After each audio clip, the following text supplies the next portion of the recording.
Bonjour à tous et toutes, bienvenue dans cette nouvelle vidéo du cours pratique de l'analyse, le cinéma, un art du récit, Sorbonne Nouvelle 2020-2021, licence 2.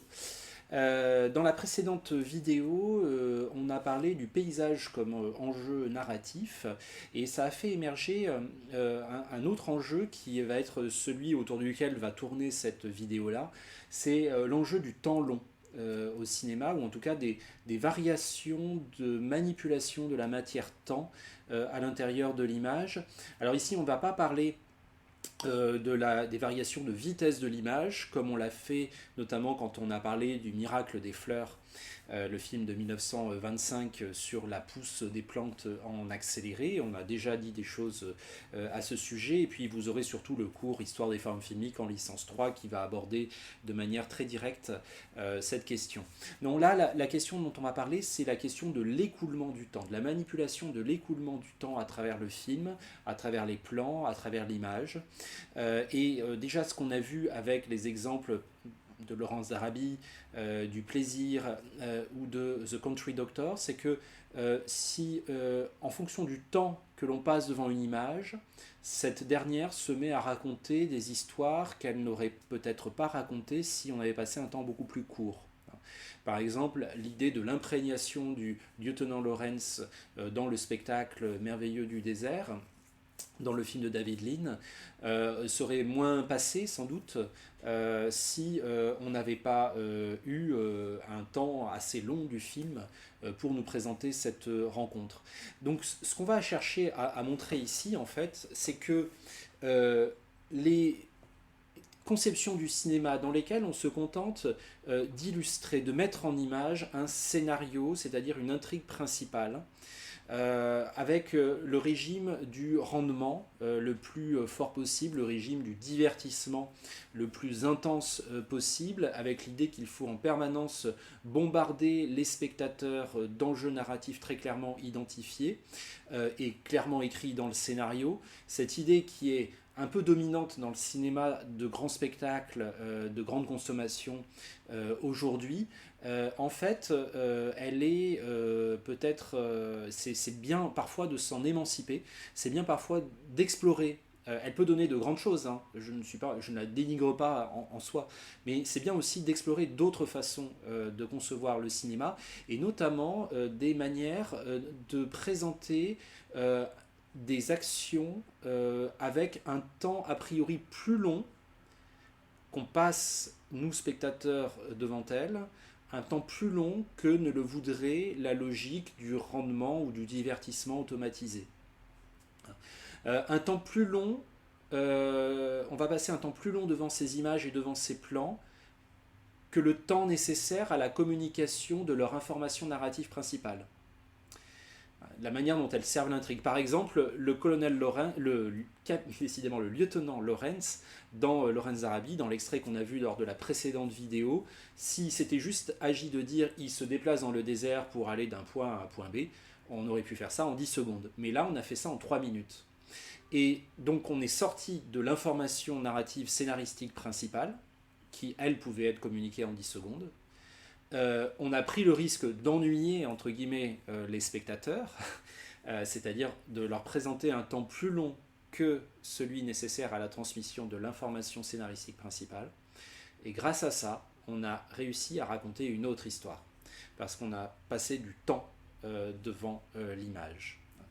Et plus on passe du temps devant une image, plus on passe du temps à l'intérieur d'un plan, plus ce dernier se met à raconter de nouvelles histoires qui n'étaient peut-être pas là, pas tout de suite présentes dès le début. L'écoulement du temps, la manipulation de l'écoulement du temps est donc un élément expressif fondamental pour un cinéaste ou des concepteurs de films quand ils veulent raconter une histoire. C'est une façon de créer un certain rapport avec le monde représenté.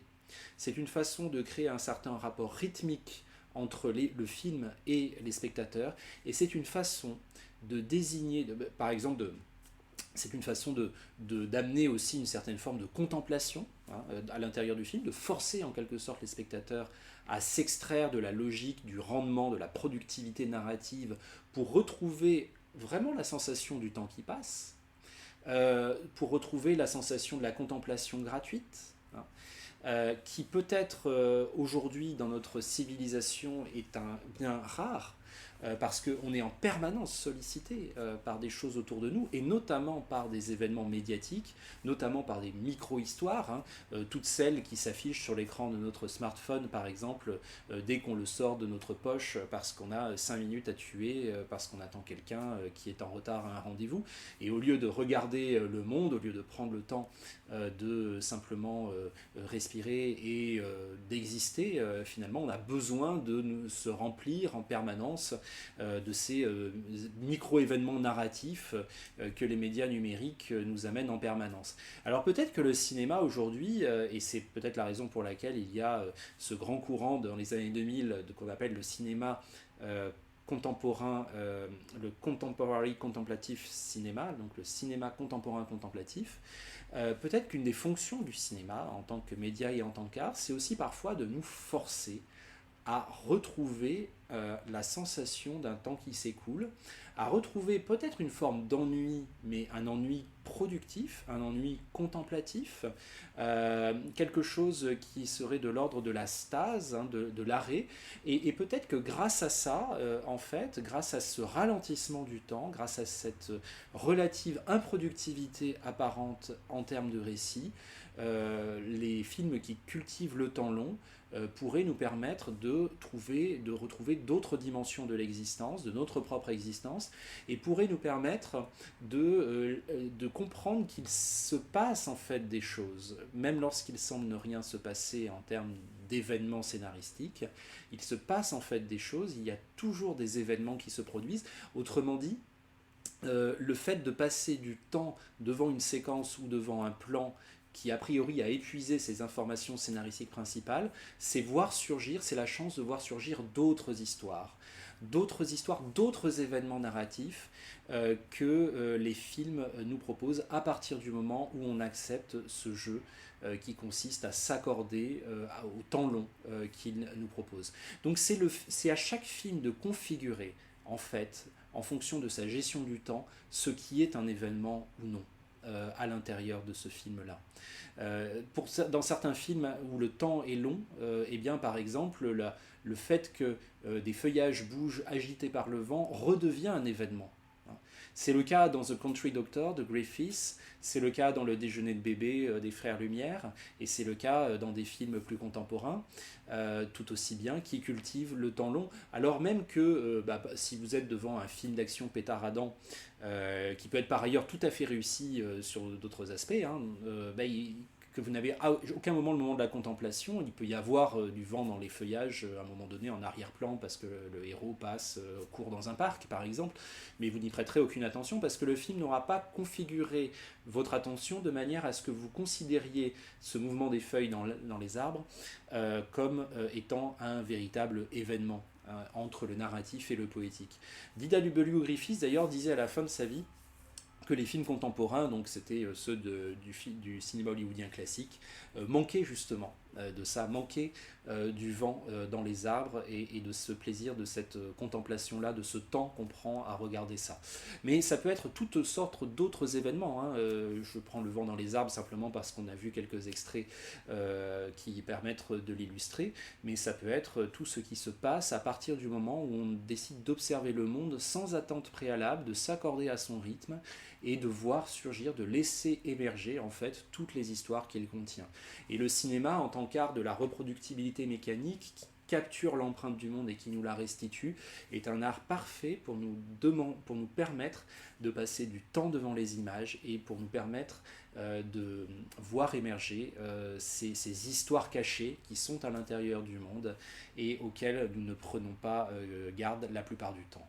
Et que les films, la plupart du temps, les films les plus classiques, les films qui sont accordés au régime le plus courant de narration et de représentation ne nous permettent pas vraiment de saisir parce que ce sont des films qui sont trop collés à l'intrigue principale, qui sont trop collés au scénario.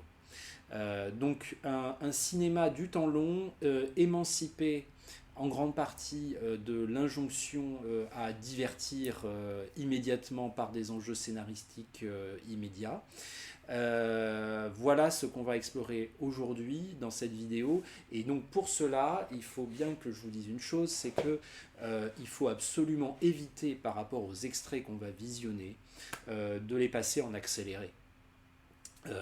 Je connais cette pratique, je sais qu'elle est courante, notamment chez les amateurs de séries qui, sur Netflix, les passent deux fois plus vite parce que ils veulent binge-watcher, comme on dit, regarder de manière très intensive, plus rapidement, perdre moins de temps et ingérer en fait encore plus de nourriture fictionnelle en encore moins de temps.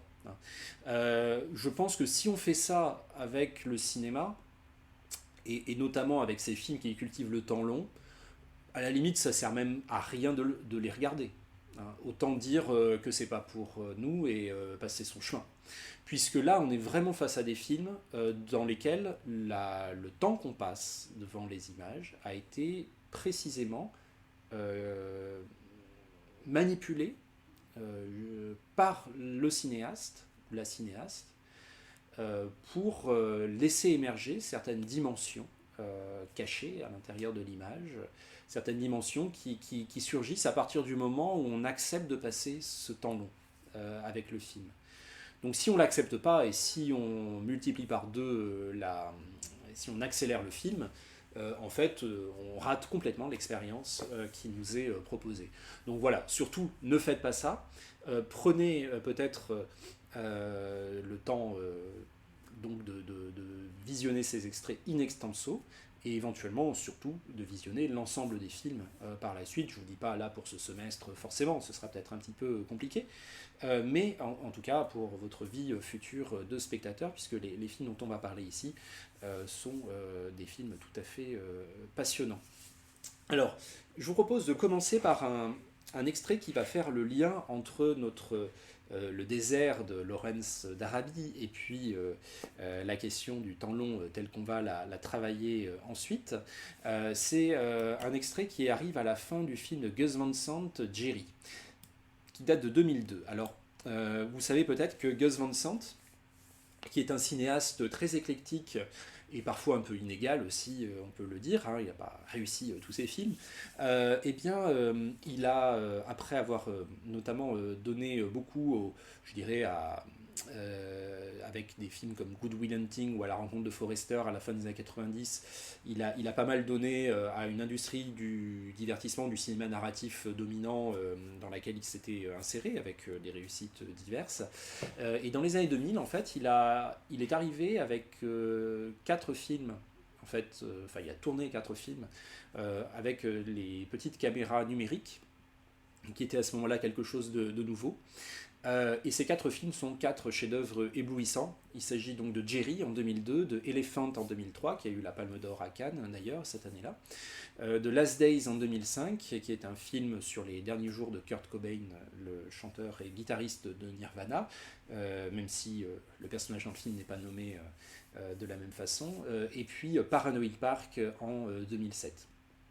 Ce sont 4 films qui sont reliés aussi entre eux, au-delà de l'expérimentation avec le numérique et notamment donc avec tout ce que permettent les caméras DV ou HD. Ce sont 4 films qui sont associés autour d'une thématique de la jeunesse et de la mort, c'est-à-dire qu'il est toujours question de jeunes gens, il est toujours question à un moment donné de la mort en tant qu'enjeu existentiel. Et donc voilà, c'est vraiment un moment du cinéma très marquant, cette tétralogie de Gus Van Sant dans les années 2000. Et Jerry en est le premier jalon. C'est un film qu'il a tourné avec Casey Affleck et Matt Damon, qui était donc... Alors Casey Affleck à cette époque-là, il n'était pas encore aussi connu qu'il ne l'a été 10 ans plus tard, mais Matt Damon était déjà une star, d'une certaine façon, et il avait tourné notamment avec lui et avec Ben Affleck, le frère de Casey, dans Good Will Hunting. Et donc là, il amène Matt Damon et Casey Affleck, qui sont a priori des corps hollywoodiens, hein, des corps de jeunes hommes, stars effectives ou stars potentielles du cinéma, voilà la jeune trentaine ou la fin de la vingtaine, ces corps de cinéma de grande consommation, d'une certaine façon, vont être plongés dans un film totalement expérimental, dans lequel deux personnages qui s'appellent tous les deux Jerry et dont on ne sait rien, on ne connaît pas leur relation, on ne sait pas s'ils sont frères, s'ils sont amis, si c'est un couple, rien ne nous est appris à leur sujet. Ces deux personnages vont se balader dans le désert et ils vont s'y perdre. Et le film va raconter en fait les 4 jours de leur errance au fur et à mesure que leurs forces s'amenuisent et que la chaleur et la soif font planer une issue très fatale à leur équipée. Donc a priori, raconté comme ça, on pourrait se dire qu'il y a un enjeu scénaristique très fort et cet enjeu ne disparaît pas totalement, cet enjeu cette dramaturgique de vie et de mort. Mais en même temps, le film cultive énormément la contemplation, cultive énormément le temps long, et au fur et à mesure, au fil de séquences toutes plus étonnantes et superbes les unes que les autres, qui créent un peu un alliage étrange entre à la fois l'empathie émotionnelle pour le sort des personnages d'un côté, qui renvoie plus au cinéma classique, hein, je dirais, et puis de l'autre, quelque chose qui est plus expérimental, euh, qui est plus nouveau, qui est plus inédit, en tout cas pour un film avec Matt Damon, c'est-à-dire un rapport distancié, un rapport contemplatif, qui fait émerger en fait d'autres dimensions encore à cette histoire, qui la conceptualise d'une certaine manière, qui la complexifie et qui la rend aussi extrêmement forte au niveau sensoriel.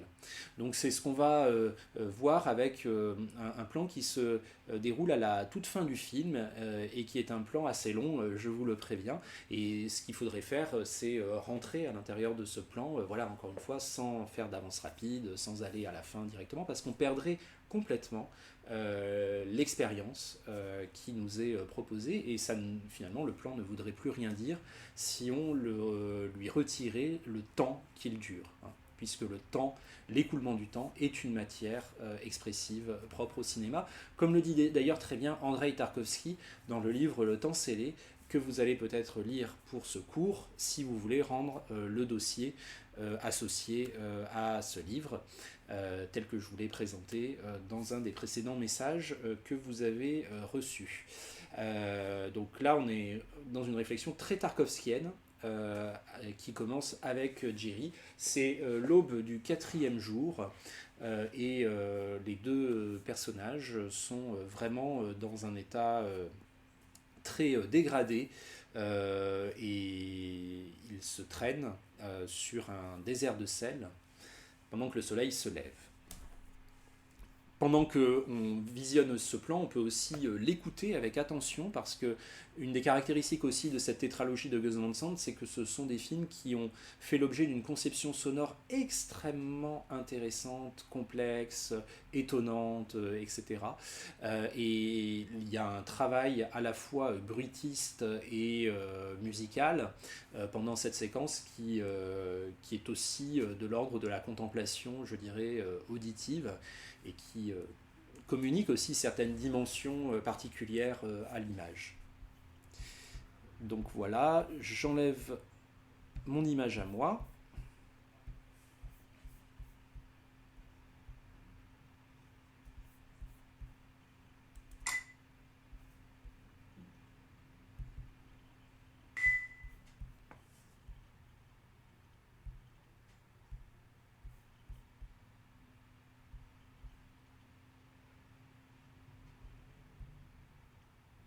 Ça, c'est le plan qui précède. C'est pendant la nuit, autour d'un feu, qui précède donc le plan dont je vous ai parlé, on retrouve les deux personnages à l'aube.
Voilà, c'est la fin de ce plan qui aura duré 5 minutes.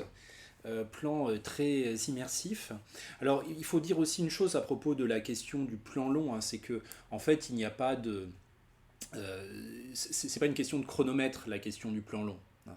Parce qu'il y a des films en plan séquence, par exemple Birdman d'Inarritu ou Victoria de Sebastian Schipper, qui sont des films très récents, qui sont constitués en un seul plan. Même si dans le cas de Birdman c'est un plan composé, hein, numériquement, avec des raccords numériques entre les prises pour donner l'illusion d'une unique prise de vue. Mais ce sont des films dans lesquels il se passe en fait tout le temps quelque chose. Il y a tout le temps du dialogue, il y a tout le temps une action événementielle. Et donc, même si le plan dure 1 heure et demie, on ne peut pas dire forcément que c'est un plan long. On peut parler effectivement de plan séquence, mais pas de plan long.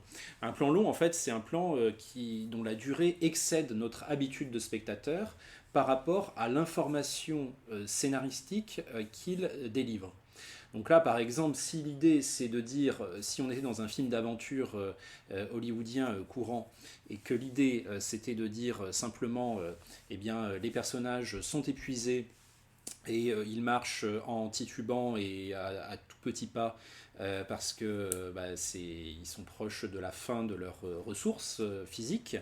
Un cinéaste de film d'aventure classique aurait pu nous dire ça en 15 secondes.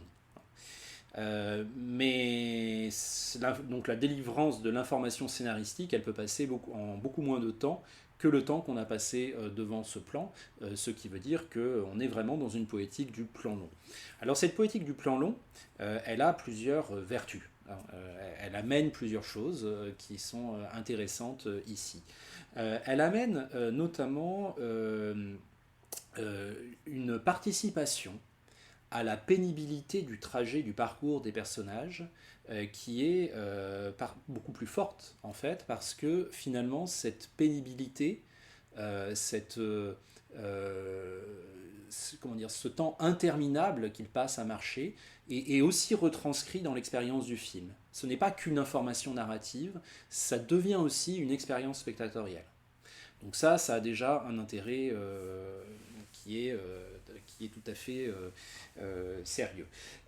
Ensuite, et là c'est une chose qu'on approfondira un petit peu dans une autre vidéo au sujet de la polysémie de l'image. C'est l'idée que une image de cinéma est rarement univoque. Si elle peut avoir un sujet principal, si elle peut raconter une chose en particulier, elle peut aussi raconter d'autres choses en même temps. On peut raconter en même temps, par exemple, le fait que le lieutenant Lawrence se déplace pour aller vers un camp bédouin, et en même temps l'idée qu'il tombe amoureux du désert.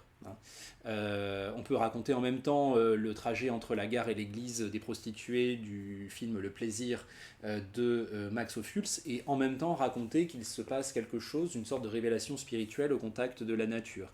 Et ainsi de suite. En fait, on a énormément de situations comme ça où on peut voir que l'image est polysémique, qu'elle a différents sens, qu'elle raconte plusieurs histoires en même temps, et que la condition pour que ces différentes histoires existent, c'est bien souvent une question de mise en scène et de montage, et c'est bien souvent une question aussi du temps qu'on passe devant l'image.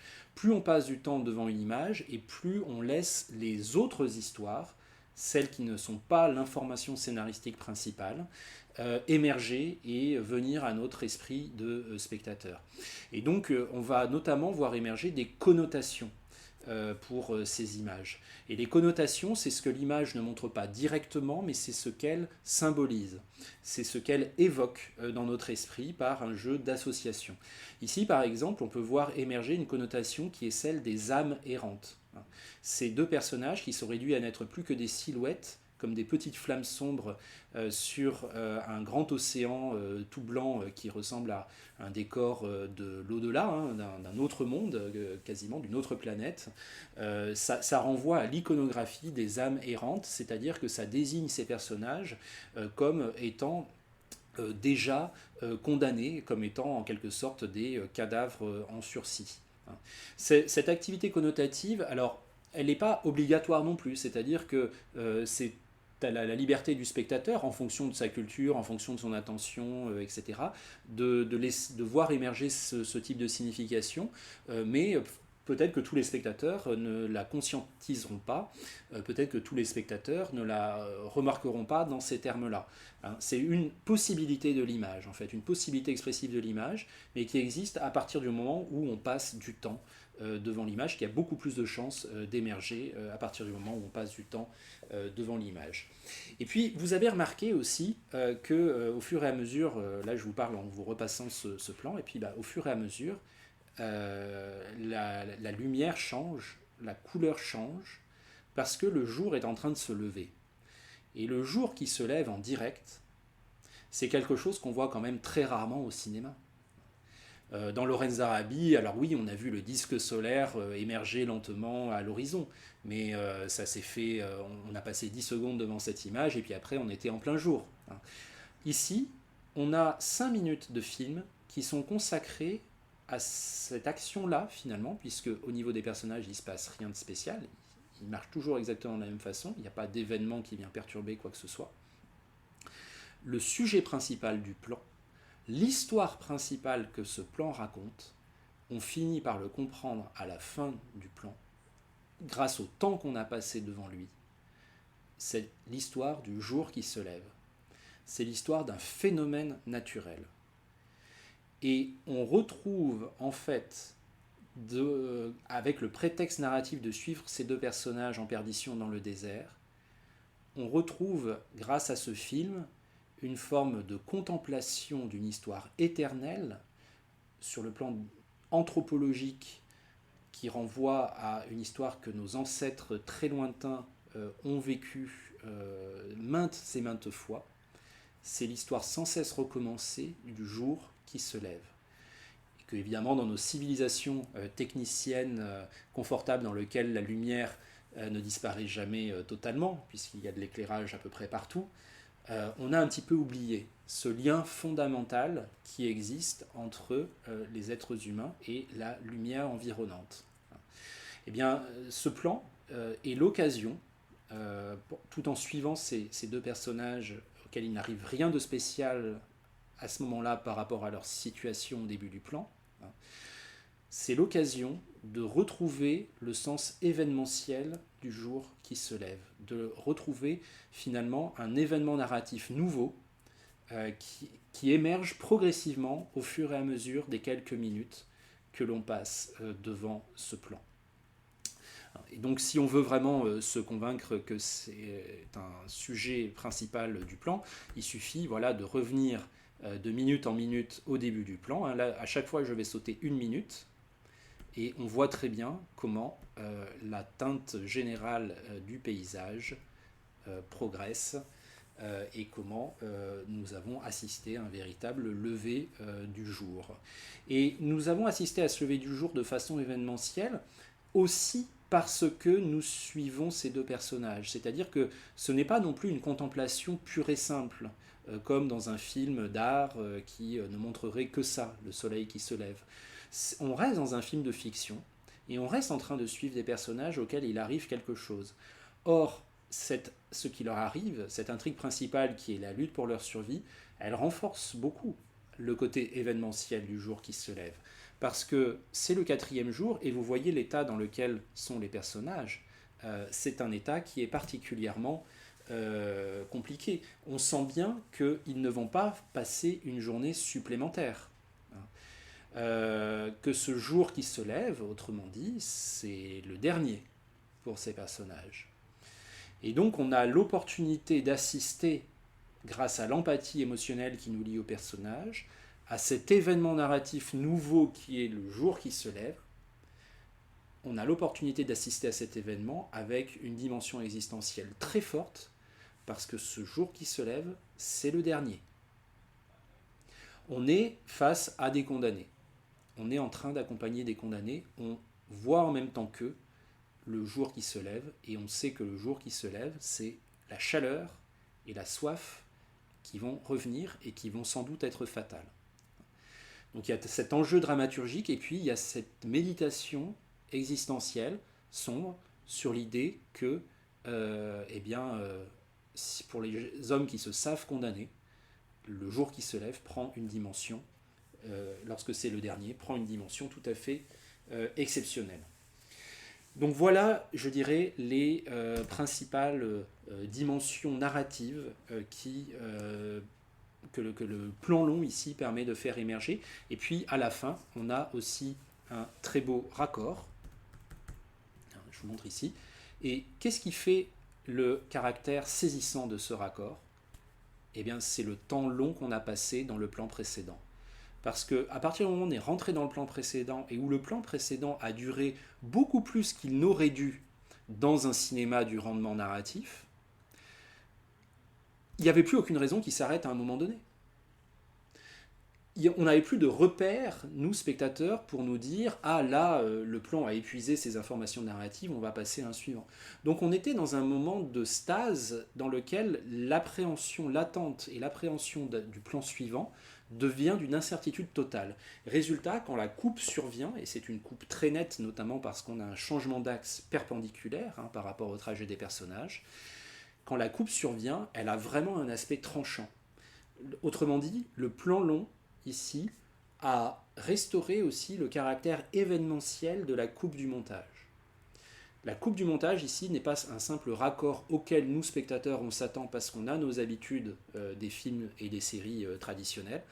La coupe du montage ici est devenue un véritable événement parce qu'elle est intervenue à un moment qu'il était impossible d'anticiper puisqu'on était de toute façon parti dans un plan qui avait complètement excédé le temps nécessaire à la délivrance de son information scénaristique principale. Voilà ce qu'on peut dire au sujet de ce plan.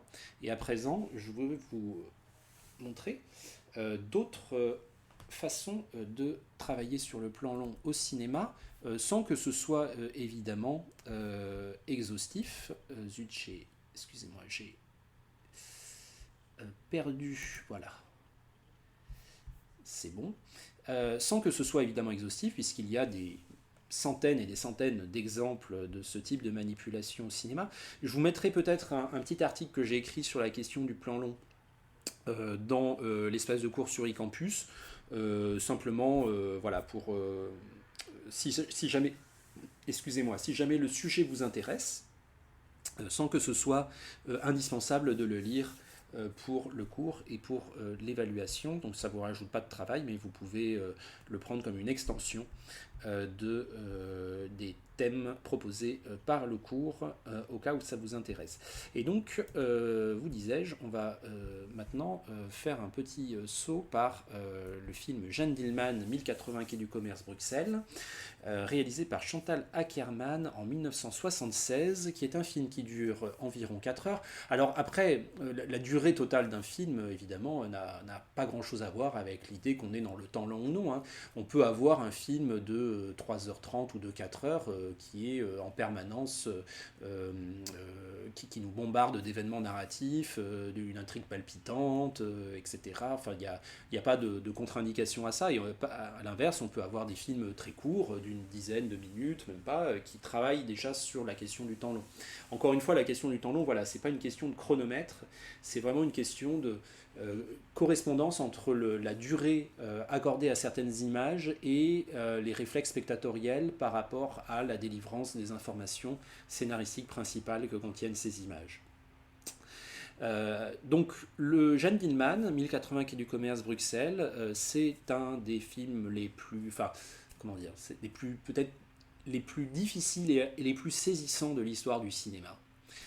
C'est une expérience en soi, ce film, qui est une expérience qui marque en général au fer rouge la plupart des gens qui la font.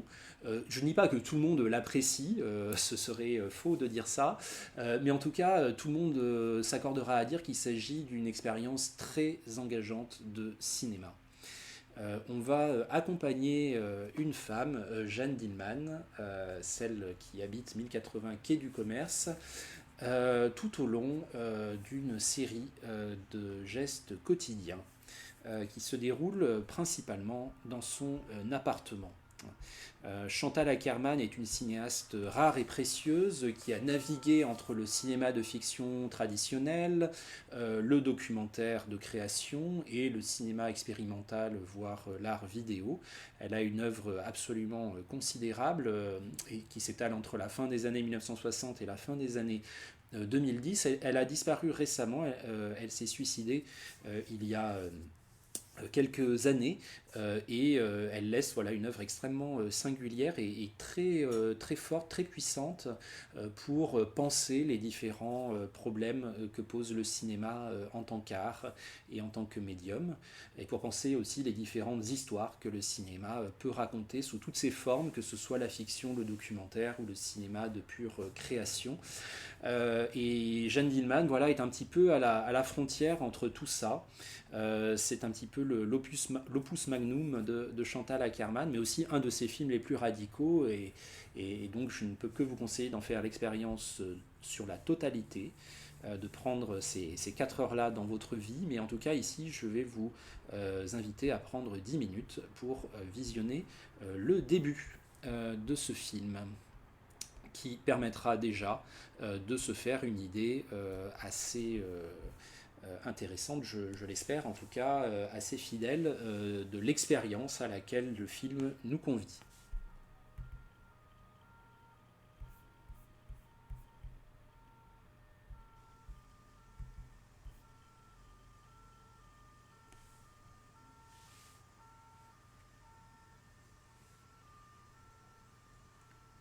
Alors si vous entendez une sirène de police ici, c'est à l'extérieur de mon immeuble et pas dans le film Jeanne Dielman.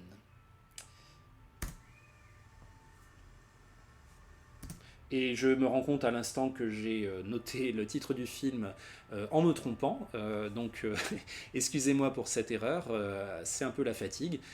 Donc j'ai un peu synthétisé le titre du film qui s'intitule donc Jeanne Dielman, 23 Quai du Commerce, 1080 Bruxelles. Elle n'habite évidemment pas au 1080, on n'a pas des numéros de rue 1080 en Europe, on en a aux États-Unis. Donc vous corrigerez par vous-même, je vous prie de m'excuser pour cette petite erreur.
Alors, à semaine prochaine.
Voilà, j'enlève le son ici, je laisse le film se poursuivre un petit peu tout en commentant.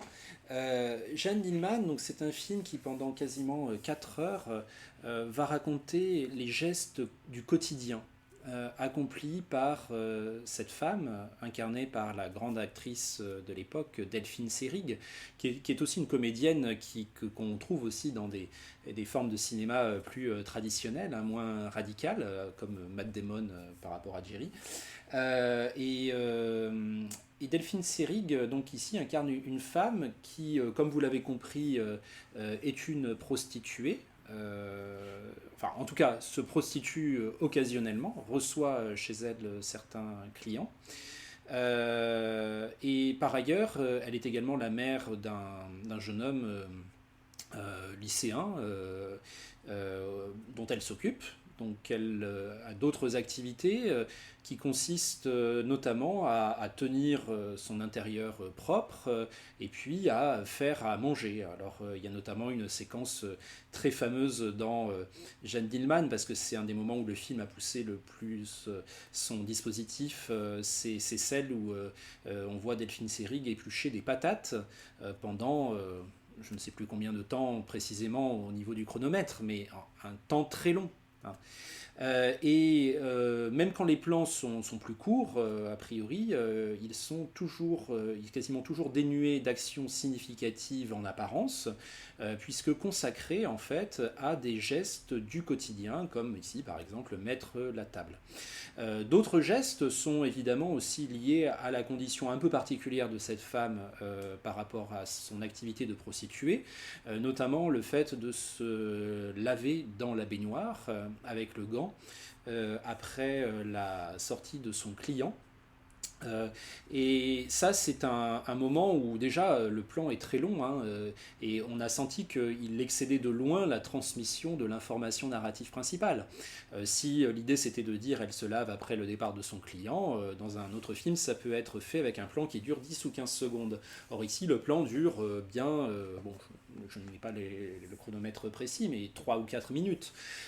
Parce que bah, c'est long en fait de se nettoyer le corps après avoir reçu un autre corps qui nous a payé pour le posséder. Et cette expérience-là aussi, de ce temps long de cette activité auquel le film nous fait participer. Mais ce n'est pas seulement le temps long que durent ces activités, à la fois celles de prostituées et puis on va dire le reste des activités qui sont des activités plus universelles et qu'on pourrait appeler ici des activités de ménagères. Ce n'est pas, là c'est le fils qui arrive, hein, qui revient de l'école. Ce n'est pas seulement le temps long que durent ces activités, c'est aussi leur répétition qui fait tout le prix de l'expérience de visionner Jeanne Dielman dans son intégralité. Parce que tout ce que nous venons de voir ici, le fait de faire la cuisine, le fait de faire sa toilette, le fait de mettre la table, le fait de nettoyer la baignoire, d'aérer la chambre après le rapport avec le client, et ben, ce sont des choses qu'on va revoir dans le film à d'autres occurrences, hein, d'autres jours ont passé, ce n'est pas exactement la même action, mais c'est en tout cas la même activité.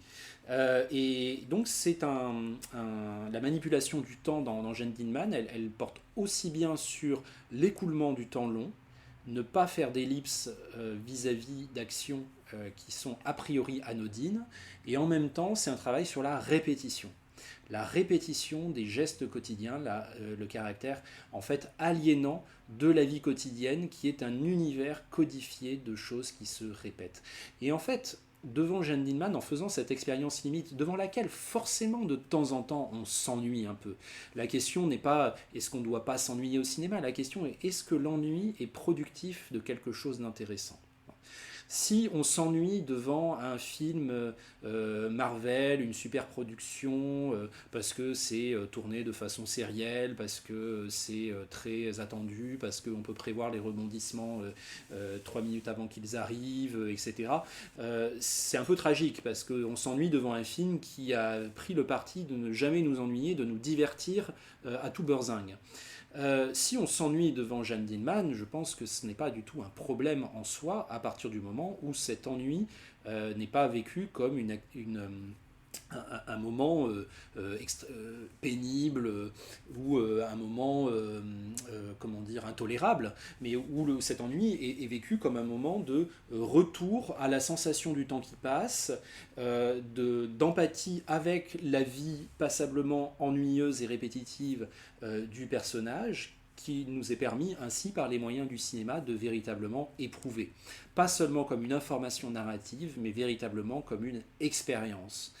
Et notre expérience vécue devant le film, en fait, retranscrit l'expérience vécue par la protagoniste principale, enfin la protagoniste, la personnage principale. Et cette façon d'opérer universalise aussi le propos de Jeanne Dielman.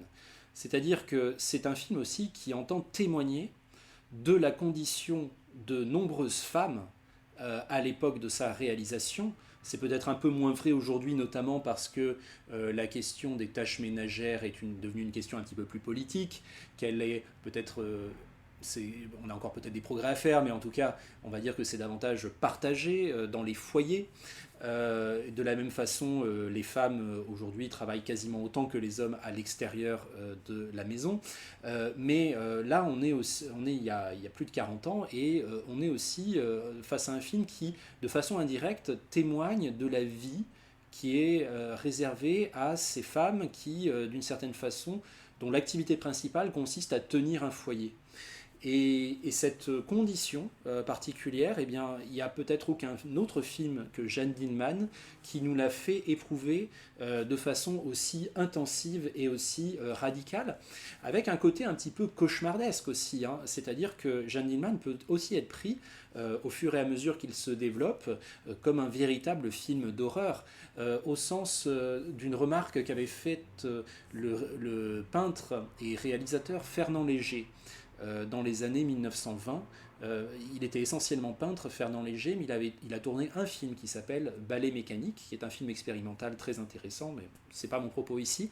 Et il a développé dans un texte une idée intéressante. Il disait, moi j'imagine un film qui suivrait un couple pendant sa vie quotidienne, qui suivrait 24 heures de la vie d'un couple, la vie d'un foyer, toute bête, sans qu'il se passe quoi que ce soit de très notable. Simplement, on montrerait leur vie. Et en fait, Fernand Léger conclut ce fantasme, à son époque en tout cas, c'était quelque chose qu'il était vraiment impossible de concevoir. Il conclut ce fantasme de film en disant « Je pense que ce serait le film le plus effroyable de tous les temps ». C'est-à-dire montrer aux spectateurs ce qu'est leur vie réellement. Montrer le côté ennuyeux, le côté interminable, le côté répétitif de ce qu'on appelle, le côté aliénant de ce qu'on appelle la vie quotidienne. Et bien finalement, on pourrait dire que d'une certaine manière, Jeanne Dielman, le film de Chantal Akerman, c'est une réalisation, c'est une actualisation 50 ans plus tard de ce fantasme de film d'horreur sur le quotidien qu'avait le peintre et réalisateur Fernand Léger. Et pour véritablement en faire l'expérience, eh bien, il faut évidemment visionner ce long métrage en entier et le visionner évidemment sans rien faire d'autre à côté. Notre tentation aussi parfois, quand on s'ennuie devant des films, que cet ennui soit productif ou non, c'est encore une fois de faire autre chose, de sortir le smartphone, tout en laissant se poursuivre le film. Je crois que si on fait ça devant Jeanne Dielman, on va complètement rater l'expérience, donc ce n'est pas la peine de la faire au fond. On peut aussi décréter que ce n'est pas pour nous, hein. Il n'y a pas d'obligation. Mais si on veut la faire intégralement, je pense qu'il faut accepter de donner 4 heures de sa vie à ce film. Enfin, je crois que j'ai un petit peu exagéré en vous disant 4 heures. Je crois que le film fait plus 3 heures en fait. Mais 3 heures, un petit peu plus de 3 heures. Mais ça reste une durée assez considérable. Donc donner cette durée à ce film pour éprouver cette espèce de vertige auquel conduit la pratique du temps long et la pratique de la répétition par rapport à des gestes quotidiens. Et le film va quand même vers un événement narratif qui interviendra à la toute fin. Un événement narratif en bonne et due forme cette fois, que je vous laisserai découvrir si jamais vous visionnez le film dans son intégralité. Mais en tout cas, dans l'intervalle, avant d'arriver à cet événement-là, eh bien, il nous aura fait considérer comme des événements les moindres petits gestes de la vie quotidienne, et il nous aura permis de méditer de façon critique sur cette vie-là, et d'essayer de voir aussi ce qui, dans cette vie-là, dans la vie de Jeanne Dielman, le personnage, ce qui renvoie à notre vie à nous, à nos vies à nous, à travers un quotidien codifié, réglementé, qui est celui de la plupart des gens dans les sociétés occidentales développées. Voilà pour ce film. Le film suivant dont on va parler, c'est Sleep d'Andy Warhol, qui date de 1965. Et là, pour le coup, je ne vous dirai pas forcément devant ce film, attention, ne sortez pas votre portable, ne commencez pas à pianoter sur votre smartphone, etc., parce que vous rateriez l'expérience du film. Non, pas pour ce film-là, parce qu'Andy Warhol, en fait, il a amené la pratique du temps long, de la projection et du plan long à un extrême tellement poussé, tellement radical, qu'au fond, la pratique d'autres activités en même temps que le film devient naturelle et est même encouragée. Et Andy Warhol le disait lui-même, devant ces films, en fait, vous pouvez réfléchir à ce que vous allez manger le soir, vous pouvez sortir de la salle de cinéma, aller boire un coup et revenir une heure plus tard pour reprendre le film là où il en est. Voilà, vous pouvez faire absolument n'importe quoi parce que ce qui compte, c'est le temps de coexistence entre le film et vous, mais il ne demandait pas une attention, je dirais, captive vis-à-vis de ces films. Alors, les films les plus célèbres de Warhol dans cette configuration-là, de pratique du temps long, c'est notamment Empire, qui est un plan de 8 heures, enfin, une image de 8 heures sur les nuages qui passent dans le ciel de New York, sur l'Empire State Building, d'où le titre du film Empire. Et Sleep, c'est un film de 5 heures sur un homme qui dort. C'est la session de sommeil d'un homme. Et pendant 5 heures, nous l'observons en train de dormir. Il y a différents plans, différents angles de prise de vue qui durent, et tous ces plans durent un temps extrêmement long. Mais dans l'ensemble, nous sommes toujours en train de simplement regarder un homme dormir. Et là, je ne vais pas vous montrer un extrait parce que ça prendrait trop de temps. Je vais juste vous balader un petit peu dans le film pour que vous en ayez une idée. La seule manière de vivre ce film, c'est un jour d'en faire l'expérience, de le projeter chez soi, avec l'idée que là, vous pouvez faire votre vaisselle pendant que le film tourne et puis revenir et continuer à le visionner. Et que là, c'est vraiment encouragé par l'auteur lui-même. Et c'était un lien particulier qu'il entendait dresser entre ces films et l'existence quotidienne de ses spectateurs. Vous avez ici un plan sur la respiration. Alors, du coup, on retrouve cette idée que chaque film configure ce qu'est en lui un événement. Et notamment ici, alors s'il s'agit de regarder un homme dormir, il est évident que l'événement narratif, au fond, qui est très très loin d'être un événement spectaculaire de film hollywoodien, c'est l'inspiration et l'expiration permanente. Chaque inspiration est différente, chaque expiration est différente, et on retrouve en fait une forme de contemplation médusée de ce phénomène existentiel de base qu'est la respiration, tout simplement, c'est-à-dire la circulation de l'air dans un corps, la circulation, le mouvement fondamental de la vie. Ce sont des choses qu'on a tout le temps de se dire, comme vous pouvez vous en douter, étant donné la durée extrême du film. Il se trouve aussi, et c'est que cet homme est nu, et que cet homme qui dort, c'est aussi l'amant de Andy Warhol. Son nom m'échappe là immédiatement, petit trou de mémoire, je vous prie de m'excuser, vous pourrez le retrouver facilement, mais c'était un poète de l'avant-garde new-yorkaise de l'époque, et lui et Warhol étaient ensemble à ce moment-là. Et pourquoi je vous dis ça? Qu'apporte cet élément biographique à notre compréhension du film? Eh bien, ça apporte cette idée très simple que, en fait, ce film est aussi un bouleversant film d'amour. Vous voyez ici, par exemple, je fais une petite parenthèse, complètement par hasard, nous sommes arrivés à un moment où cet homme endormi a eu un soubresaut. Eh bien, comme à ce moment-là du film, ça fait environ 1h50 que nous le regardons dormir, il y a de grandes chances pour que ce soubresaut nous ait saisi comme quelque chose d'assez stupéfiant. hein. Autrement dit, le film a complètement reconfiguré pour nous la notion d'événement. Un événement ici, ça peut être quelque chose qui, dans un autre film, n'aurait même pas attiré l'attention du cinéaste. On revient pour considérer des choses très simples de la vie comme des événements, comme par exemple ici le soubresaut d'un homme endormi qui communique sans doute qu'il est en train de rêver. On voit aussi sa gorge et sa bouche qui se crispent un petit peu ici. Mais je reviens à ce que je disais, parce que finalement j'ai été interrompu par ce petit événement-là, donc j'ai ouvert et refermé maintenant la parenthèse. Cet homme, c'est l'amant de Warhol, et donc ce film peut aussi être compris comme une espèce d'extraordinaire chant d'amour. Hein, quand on est amoureux, ne dit-on pas que l'on peut regarder l'autre dormir toute la nuit, hein. Ce à quoi nous convie Warhol ici, c'est en fait à la contemplation euh, extraordinairement longue et éprouvante d'une certaine façon de la personne qu'il aime pendant que cette personne dort. C'est cette espèce de voyeurisme possessif et en même temps extrêmement romantique que le sujet amoureux éprouve pour l'objet de son amour. Alors peut-être que Sleep n'est pas juste une expérience limite sur le temps long et sur la notion d'événement, peut-être que Sleep est aussi un des plus beaux, un des plus forts films d'amour que le cinéma nous ait jamais donné, parce qu'il faut vraiment aimer quelqu'un pour le regarder dormir pendant 5 heures.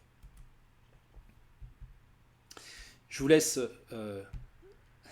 méditer sur cette expérience-là et donc visionner le film par vos propres moyens. Aux dernières nouvelles, on le trouvait sur YouTube. Donc vous pouvez en faire l'expérience vraiment comme vous voulez. Par contre, pour la prochaine, qui sera la dernière de cette vidéo, là, je vais vous demander de pas... effectivement, on va pas retrouver le rapport particulier que Andy Warhol voulait entretenir, que les spectateurs entretiennent avec ces films, c'est-à-dire un rapport détaché, le fait de pouvoir faire autre chose en même temps. Donc là, je pense que pour la dernière séquence que je vais vous projeter, il faut à nouveau revenir et se discipliner en se disant qu'on ne fait rien pendant ce temps, et aussi qu'on n'accélère pas le film et qu'on éprouve véritablement le temps que le cinéaste a voulu devant cette séquence afin de pouvoir l'apprécier, d'en faire l'expérience pleine et entière. C'est donc Abbas Kiarostami, qui est un cinéaste iranien, qui est un cinéaste absolument majeur de ces 40 dernières années. Il est mort il n'y a pas très longtemps, lui aussi, comme Chantal Akerman, et il a, depuis les années 1970, tourné des films absolument majeurs, comme Où est la maison de mon ami, Le goût de la cerise, Le vent nous emportera, Close Up. Et la quasi-totalité de ces films, en fait, sont des films qui sont des expérimentations sur la façon dont le cinéma raconte des histoires, sur la notion même de récit cinématographique. Souvent, ce sont des films qui sont à la lisière entre fiction et documentaire. Et parfois, il y a une dimension expérimentale, parfois un peu moins. Mais dans tous les cas, ce sont des films, voilà, qui questionnent le cinéma en tant qu'art du récit. Donc Abbas Kiarostami, j'ai envie de dire qu'on pourrait faire un cours entier sur son œuvre, juste en accompagnant finalement les questions qu'on se pose dans ce cours sur le cinéma en tant qu'art du récit.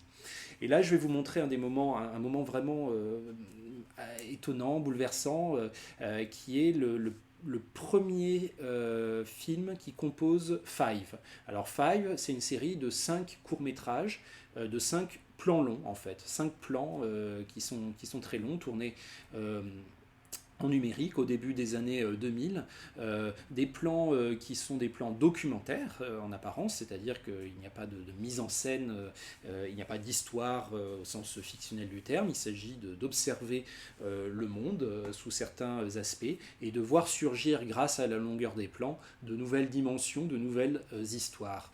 Ce qu'on va regarder en fait, donc le Five est un film qui dure dans son ensemble 1h30 environ. Il est composé donc de 5 plans et on va regarder le premier qui dure de mémoire 7-8 minutes. Voilà, on part pour 7-8 minutes dans ce plan.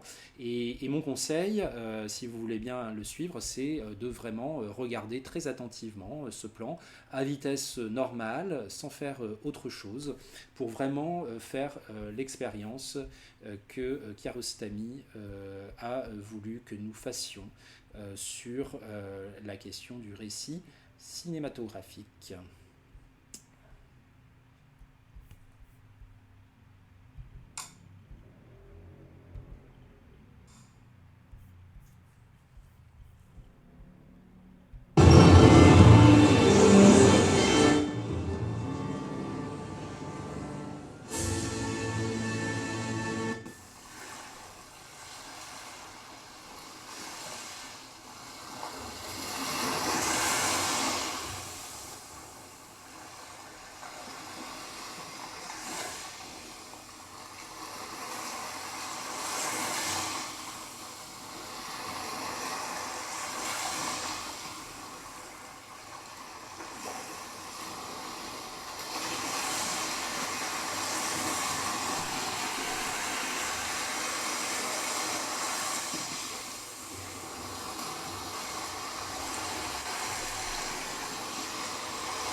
Voilà, alors est-ce qu'il n'y a pas finalement dans ce film absolument toute l'essence même du cinéma narratif, hein. Une situation initiale avec une entité indivisée, et puis une perturbation à partir du moment où le bout de bois va être attrapé par les flots,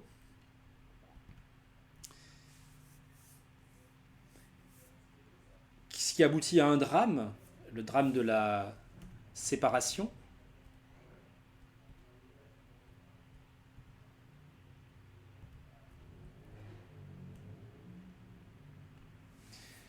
en deux entités.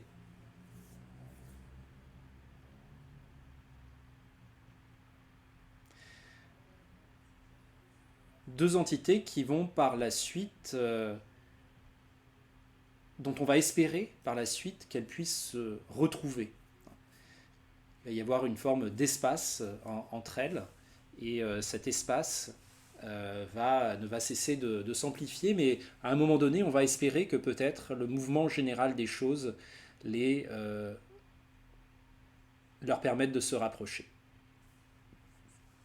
Autrement dit, on est face ici à une histoire de séparation et de réunion, hein, qui est finalement un des fondements une grande partie des films narratifs tout à fait traditionnels. Mais on y est revenu en fait à ça, à cette émotion, enfin à cet aspect un peu poignant finalement de ce destin, de ces deux bouts de bois qui autrefois n'en faisaient qu'un et qui à présent sont séparés, éloignés l'un de l'autre par les éléments du monde. Euh, on est parvenu en fait à un degré d'empathie pour le destin de ces objets inanimés, qui est quasiment équivalent à celui de personnages humains dans un film traditionnel, dans un film de fiction traditionnel. Et on y est parvenu parce que le film a reconfiguré pour nous la notion d'événement. Il nous a demandé, avec le cadre et avec le temps long, de nous intéresser à cette action. C'est une action qui du coup a pris de l'ampleur pour nous, qui est devenue non pas une action anodine, non pas quelque chose qui aurait été relégué à l'arrière-plan dans un film classique, mais qui est devenue une action poignante, une action centrale, un enjeu primordial, parce que le film l'a désigné comme tel.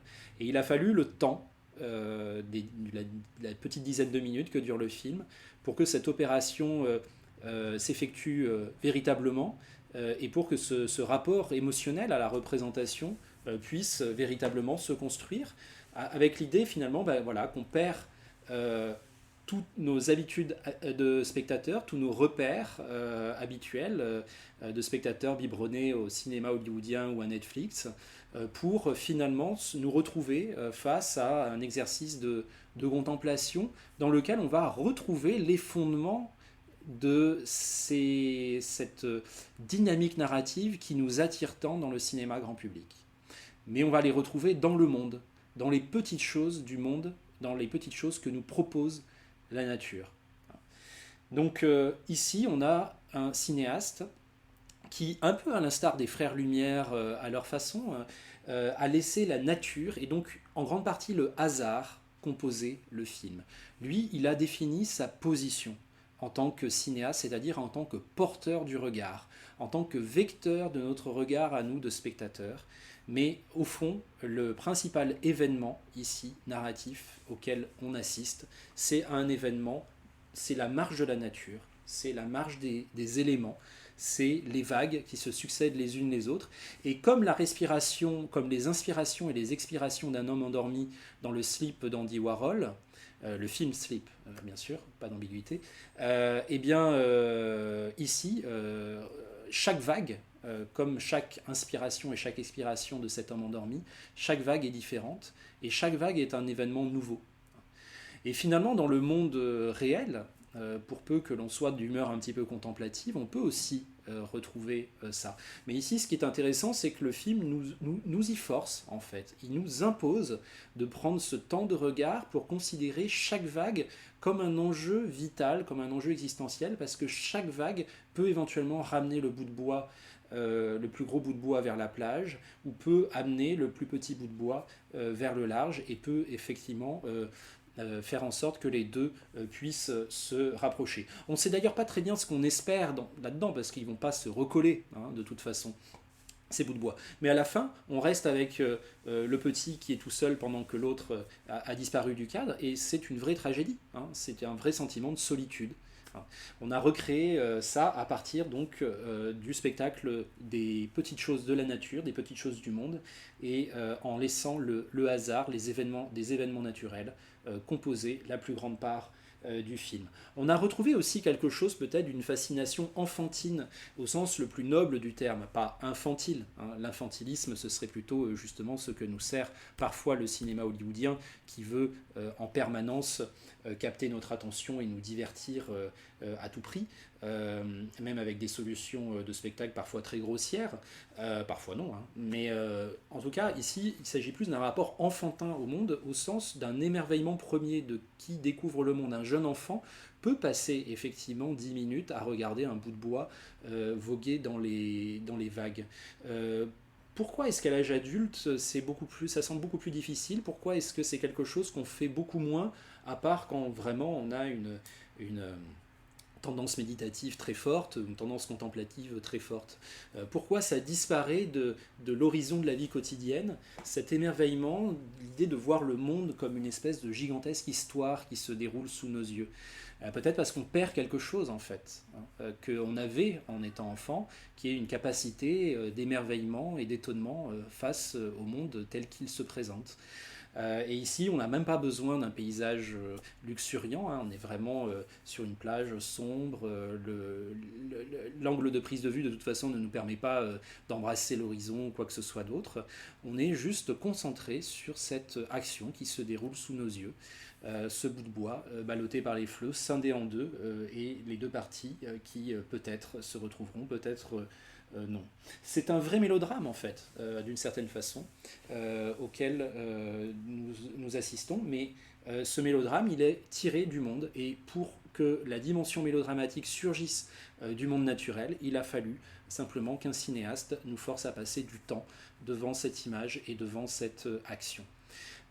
Donc c'est intéressant parce que non seulement ça raconte une histoire finalement assez poignante, mais en plus ça nous permet aussi de redécouvrir certaines dimensions sensibles qu'on a peut-être tendance dans notre vie quotidienne très normée et pleine de préoccupations diverses, qu'on a peut-être tendance à un petit peu oublier, mais qui est en fait un lien fondamental au monde. Qu'il est important de restaurer. Peut-être que le cinéma a cette fonction-là, finalement, de le restaurer pour nous, le temps d'une projection. Alors je termine juste en vous disant simplement que Kiarostami, c'est aussi quelqu'un d'un peu malin, et il a beaucoup exploré en fait les interstices entre documentaire et fiction dans ses films, et il y a aussi beaucoup de choses dans ses films qui se donnent comme étant quelque chose de totalement naturel et qui sont en fait un peu prémédités. C'est le cas notamment, on peut le voir dans Le vent nous emportera, il y a une scène dans laquelle une pomme dévale sur une terrasse, passe à l'intérieur d'une gouttière et arrive sur le sol et puis continue un espèce de trajet absolument exceptionnel qui ressemble à quelque chose de totalement hasardeux, une sorte de petit miracle. Et en fait, dans le making-of du film qu'on a sur le DVD, on voit très bien que en fait, c'était quelque chose qui était totalement prémédité, c'est-à-dire que vraiment tout a été construit de manière à ce que la pomme effectue ce trajet. Et bien là, on pourrait se demander, et moi j'ai pas la réponse, je ne la connais pas, mais voilà, sachant ça de la part de Kiarostami, on pourrait se demander, est-ce que le bout de bois n'était pas déjà décollé? Est-ce que finalement il n'était pas prévu que les deux parties se scindent? Est-ce que dans ce cas, il n'y aurait pas une partie de mise en scène? Et la question, en fait, elle mérite d'être posée simplement parce que ça peut être intéressant de le savoir en termes de tournage, mais en même temps, même si on admettait, même si on découvrait ou qu'on savait que Kiarostami a truqué ce plan, c'est-à-dire qu'il a fait en sorte que le bout de bois était déjà décollé, il l'a recollé sommairement, il savait que les vagues allaient à nouveau le décoller et qu'il aurait ainsi un film intéressant, même si on admet ça, au fond, l'expérience qu'il nous a proposée est une expérience pleine et entière du hasard et de l'aléatoire. Le fait qu'il l'ait un petit peu provoqué, un petit peu mis en scène, n'enlève rien à cette expérience. Ça permet simplement de nous interroger sur ce qu'il faut faire en tant que cinéaste pour créer un petit miracle comme ça, qui à la fois nous sensibilise aux événements naturels du monde et leur permet de raconter eux-mêmes l'histoire, et en même temps recréer quelque chose de poignant et de mélodramatique, comme un film d'action hollywoodien, mais avec un bout de bois qui circule dans les vagues. Donc voilà, cette question-là, elle reste ouverte, si vous voulez, parce que moi-même, je ne connais pas la réponse. Mais je pense que, quelle que soit la réponse, ça n'enlève absolument rien à la beauté du film et à l'intérêt de la démarche du cinéaste. J'espère que vous en serez d'accord. En tout cas, que ces quelques séquences qu'on a vues dans cette vidéo vous auront intéressé et que vous aurez compris ce que le temps long permet de faire émerger comme histoire au pluriel à l'intérieur des images. Et le temps long, l'expérience du temps du regard imposé pendant une certaine durée sur une certaine chose, une certaine action, un certain espace, etc., c'est un des moyens les plus puissants et un des plus spécifiques qu'a le cinéma pour raconter des histoires. Évidemment, le cinéma de grande consommation utilise assez peu ce moyen parce qu'il est plus dans un registre du divertissement qui peut donner, du divertissement permanent qui peut donner aussi de très beaux films, je ne dénigre pas du tout, mais l'important dans ce cours pour moi, c'est aussi de vous présenter d'autres possibles pour le cinéma, d'autres possibilités expressives, d'autres possibilités narratives, et les films qui cultivent le temps long, comme les 3 ou 4 que nous venons de visionner, sont particulièrement précieux, je pense, par la diversité qu'ils amènent et par cette façon qu'ils ont, grâce à la manipulation de l'écoulement du temps dans l'image, de nous faire redécouvrir des dimensions sensibles et des dimensions narratives qu'il y a en fait dans le monde autour de nous, pour peu qu'on sache le regarder. Je pense que apprendre à regarder les films, c'est aussi apprendre à regarder le monde, et que c'est une réflexion infinie et très profonde à laquelle le cinéma, toute l'histoire du cinéma d'ailleurs, nous convie. Voilà, donc c'était surtout cela l'objet de cette vidéo. Merci de l'avoir suivi.